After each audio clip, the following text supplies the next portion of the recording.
learning Quran together. بسم اللہ الحمدللہ والصلاۃ والسلام علی رسول اللہ۔ آج سے سورہ فاطر شروع کرتے ہیں۔ یہ مکی صورت ہے، اس میں 5 رکوع اور 45 آیات ہیں۔ بسم اللہ الرحمن الرحیم۔ الحمدللہ، سب تعریف اللہ تعالیٰ کے لیے ہے، فاطر السماوات والارض، جو آسمانوں اور زمین کا پیدا کرنے والا ہے، جاعل الملائکتی، بنانے والا ہے فرشتوں کو، رسولاً، پیغام رساں، اولی اجنحتن، پروں والے ہیں، مثنی و ثلاث و رباع، 2 2 3 3 اور 4 4، یزید فی الخلق، وہ اضافہ کرتا ہے تخلیق میں، ما یشاء، جو وہ چاہتا ہے، ان اللہ علی کل شیء قدیر، یقیناً اللہ تعالیٰ ہر چیز پر پوری طرح قدرت رکھنے والا ہے۔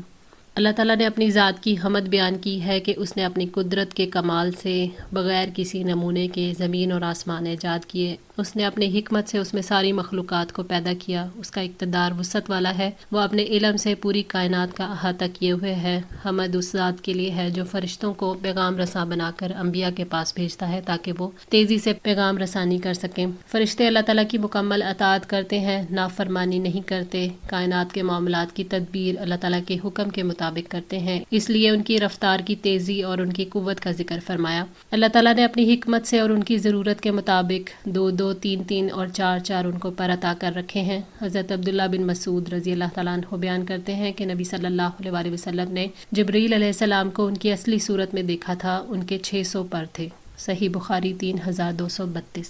یزید فی الخلق ما یشاء، وہ تخلیق میں جو چاہتا ہے اضافہ کر دیتا ہے، یعنی وہ جس کو چاہے زیادہ پر عطا کر سکتا ہے۔ اللہ تعالیٰ ہر چیز پر پوری قدرت رکھنے والا ہے۔ اللہ کی قدرت کے سامنے کسی کا کوئی اختیار نہیں، وہ جس پر چاہتا ہے اپنی قدرت کو نافذ کرتا ہے، تخلیق میں جو چاہتا ہے اضافہ کرتا ہے۔ ما یفتح اللہ، جو کھول دے اللہ، للناس من رحمت، لوگوں کے لیے کوئی رحمت، فلا ممسک لہا، تو اسے کوئی بند کرنے والا نہیں، وما یمسکو، اور جسے وہ بند کر دیتا ہے، فلا مرسل لہ من بعدہ، تو اس کے بعد اسے کوئی بھیجنے والا نہیں، وہو العزیز الحکیم، اور وہ سب پر غالب کمال حکمت والا ہے۔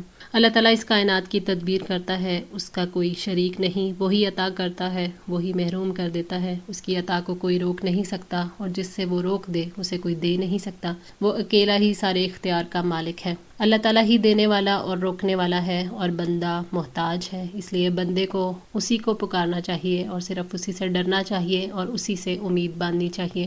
رحمت کی مادی شکل بارش اور روحانی شکل وحی الہی ہے، باقی ہر طرح کی رحمتیں ان کے بعد ہیں، اور یہ دونوں باتیں خالصتاً اللہ تعالیٰ کے اختیار میں ہیں، جن میں مشرکوں کے معبودوں کا ذرہ بھر دخل نہیں۔ وہ چاہیں بھی کہ وحی کو روک دے تو کبھی نہیں کر سکتے، اور نہ ہی وہ یہ کر سکتے ہیں کہ اگر اللہ تعالیٰ قریش پر قحط مسلط کر دے تو وہ بارش برسا کر اپنے عبادت گزاروں کی تکلیف کو دور کر دے۔ وہ جو کچھ چاہتا ہے اپنی حکمت کے مطابق کرتا ہے، اور جو کچھ کرنا چاہتا ہے وہ کر گزرتا ہے، اسے کوئی روک نہیں سکتا کیونکہ وہ سب پر غالب ہے۔ یا ایھا الناس، اے لوگو، اذکروا نعمت اللہ علیکم، اپنے اوپر اللہ تعالیٰ کی نعمت کو یاد کرو۔ هل من خالق، کیا ہے کوئی پیدا کرنے والا، غیر اللہ، اللہ کے سوا، یرزقکم من السماء والارض، جو تمہیں آسمان اور زمین سے رزق دیتا ہو، لا الہ الا ہو، اس کے سوا کوئی معبود نہیں، فانا تؤفکون، تو تم کہاں سے بہکائے جاتے ہو۔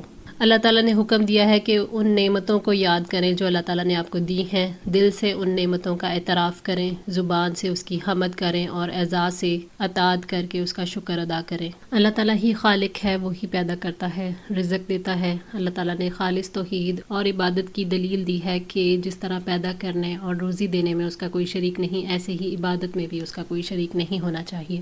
وہی معبود حقیقی ہے جو خالق اور رازق ہے، اس کے سوا کوئی معبود نہیں، اس لیے عبادت کو اسی کے لیے خالص کرو۔ تم خالق اور رازق کی عبادت کو چھوڑ کر اس کی عبادت کرتے ہو جو خود مخلوق ہے اور جو رزق کی محتاج ہے، پھر کہاں سے وہ الٹے پھرائے جاتے ہیں، یعنی کہاں سے دھوکہ کھا جاتے ہیں۔ افک جھوٹ اور بہتان کو کہتے ہیں جو حق اور سچ سے پھر جانے کا نام ہے۔ حق اور سچ تو یہ ہے کہ اللہ ہی خالق اور رازق ہے، پھر تم اللہ تعالیٰ کی توحید اور آخرت کا انکار کیسے کرنے لگے۔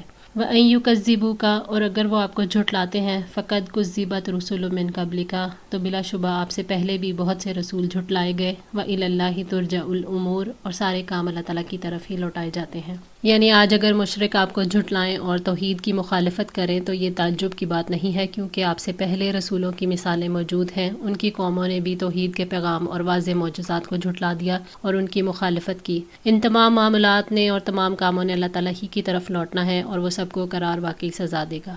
یا ایھا الناس، اے لوگو، ان وعد اللہ حق، یقیناً اللہ تعالیٰ کا وعدہ سچا ہے، فلا تغرنکم، تو ہرگز نہ دھوکے میں ڈالے تمہیں، الحیات الدنیا، دنیا کی زندگی، ولا یغرنکم، اور نہ ہرگز دھوکے میں ڈالے تمہیں، باللہ الغرور، اللہ کے بارے میں بڑا دھوکے باز۔ اے لوگو، موت کے بعد کی زندگی کا وعدہ بالکل سچا ہے، تو اس کی تیاری کرو، ایسا نہ ہو کہ دنیا کی لذتیں اور شہوات تمہیں اپنی زندگی کے مقاصد سے غافل کر دیں، اور کل جب تم اللہ کے پاس پہنچو تو کہو یا قولو یا لیتنی قدمت لحیاتی، اور وہ کہے گا اے کاش میں نے اپنی زندگی کے لیے آگے کچھ بھیجا ہوتا۔ سورہ الفجر 24۔ اور وہ شیطان جو بڑا دھوکے باز ہے، کہیں تمہیں دھوکہ نہ دے دے، جو کہ تمہارا دشمن ہے۔ شیطان انسان کو فریب دیتا ہے، دنیا کی زندگی میں الجھا دیتا ہے اور آخرت کی نعمتوں سے غافل کر دیتا ہے، اور اس طرح عارضی دنیا کا قیدی بناتا ہے اور آخرت کے لیے عمل کے راستے کی رکاوٹ بن جاتا ہے۔ ان الشیطان لکم عدو، یقیناً شیطان تمہارا دشمن ہے، فاتخذوہ عدوا، تو تم دشمن بنا لو اسے، انما یدعو، بے شک وہ بلاتا ہے، حزبہ، اپنے گروہ کو، لیکونوا من اصحاب السعیر، تاکہ وہ بھڑکتی ہوئی آگ والوں میں سے ہو جائیں۔ در حقیقت شیطان تمہارا دشمن ہے، تو اسے تم دشمن سمجھو، اس کی بات کی مخالفت کرو، اس کے دھوکوں سے بچ جاؤ۔ اس کا مقصد ہے کہ تم کسی طرح سے گمراہ ہو جاؤ، وہ لذتیں اور شہوات کی طرف بلاتا ہے تاکہ تمہارا جھکاؤ دنیا کی طرف ہو جائے۔ اس کے مقصد کو سمجھو، وہ چاہتا ہے کہ تم اس کی پیروی کرو اور بھڑکتی ہوئی آگ میں جھونک دیے جاؤ۔ الذین کفروا، جن لوگوں نے کفر کیا، لہم عذاب شدید، ان کے لیے سخت عذاب ہے، والذین آمنوا، اور جو لوگ ایمان لائے، وعملوا الصالحات، اور جنہوں نے نیکیاں کی، لہم مغفرۃ واجر کبیر، ان کے لیے مغفرت اور بہت بڑا اجر ہے۔ جن لوگوں نے اللہ تعالیٰ اور آخرت کے دن کی ملاقات کا انکار کیا اور جن لوگوں نے شیطان کی پیروی کی، ان کے لیے سخت عذاب ہے، جہاں وہ ہمیشہ ہمیشہ رہیں گے۔ اور جن لوگوں نے ان احکامات پر عمل کیا جس کا اللہ نے حکم دیا ہے، اور ان کاموں سے رک گئے جن سے اللہ نے روکا ہے، جو دنیا کے دھوکے سے بچ گئے، جنہوں نے شیطان کی دعوت کو قبول نہیں کیا بلکہ اسے اپنا دشمن بنا لیا، ان کے لیے گناہوں سے مغفرت ہے، اور ان کے نیک اعمال کی انہیں بہت بڑی جزا دی جائے گی۔ افمن زین لہ، کیا بھلا وہ جس کے لیے مزین کر دیا گیا، سوء عملہ، برا عمل اس کا، فرآہ حسنا، پھر وہ دیکھے اسے خوبصورت، فإن اللہ یضل من یشاء، پس یقیناً اللہ تعالیٰ جس کو چاہتا ہے گمراہ کرتا ہے، ویہدی من یشاء، اور جس کو چاہتا ہے ہدایت دیتا ہے، فلا تذہب نفسک، پس نہ جاتی رہے آپ کی جان، علیہم حسرات، ان پر حسرتیں کر کے، ان اللہ علیم، یقیناً اللہ تعالیٰ خوب جاننے والا ہے، بما یصنعون، جو کچھ بھی وہ کرتے ہیں۔ کیا ایسا شخص جو بد عمل ہے، جو صحیح اور غلط کی پہچان نہیں کر سکتا، جو حق کو باطل اور باطل کو حق دیکھتا ہے، اور اس کے مقابلے میں ایک اور شخص ہے جو خیر اور شر میں تمیز کر سکتا ہے، کیا یہ دونوں برابر ہو سکتے ہیں؟ ہدایت اور گمراہی اللہ تعالیٰ کی حکمتوں کے مطابق ہے، وہ خوب جانتا ہے کہ کون ہدایت کے لائق ہے اور کس کو گمراہ کرنا ہے۔ جن لوگوں کے لیے شیطان نے ان کے برے عمل خوشنما بنا دیے، نبی صلی اللہ علیہ وسلم سے کہا گیا کہ آپ ان گمراہ لوگوں پر حسرت اور غم سے اپنے آپ کو ہلاک نہ کریں۔ آپ کا فرض ان تک اللہ تعالیٰ کا پیغام پہنچا دینا ہے، ہدایت دینا آپ کی ذمہ داری نہیں ہے۔ اللہ تعالیٰ ان کے اعمال کو خوب جانتا ہے، وہ ان کے باطل کاموں کا بدلہ انہیں ضرور دے گا۔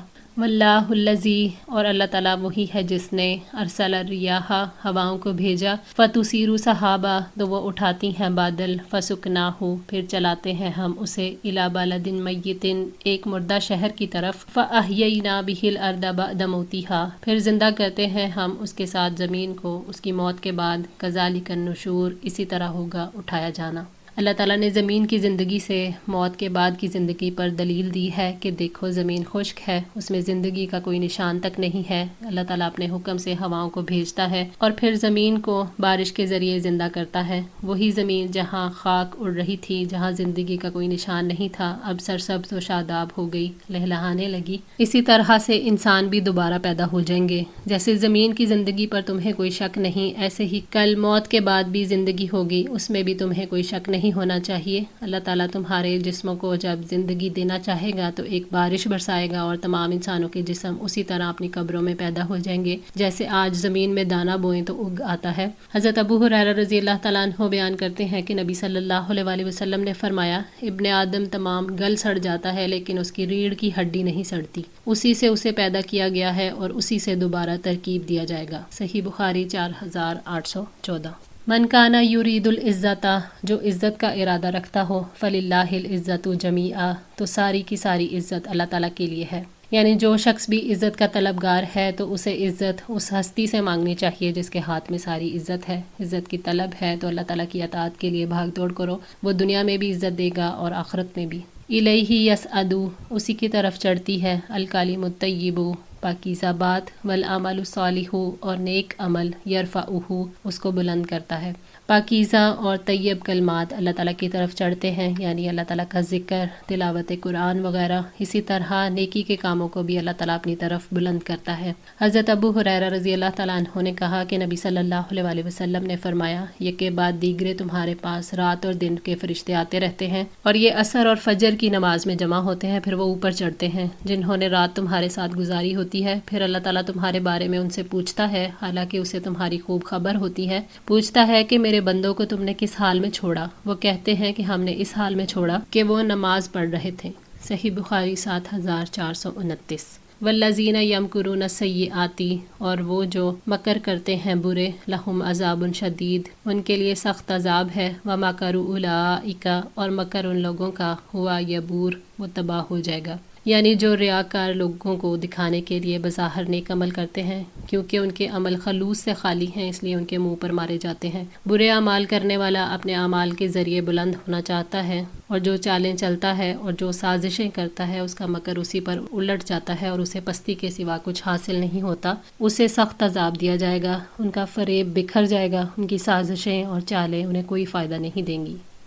آج کے لیے اتنا ہی۔ دعا ہے اللہ تعالیٰ ہماری اس کوشش کو قبول فرمائے، ہماری غلطیوں کوتاہیوں کو معاف فرما کر ہماری اصلاح فرمائے۔ جزاکم اللہ خیر، والسلام علیکم ورحمۃ اللہ وبرکاتہ۔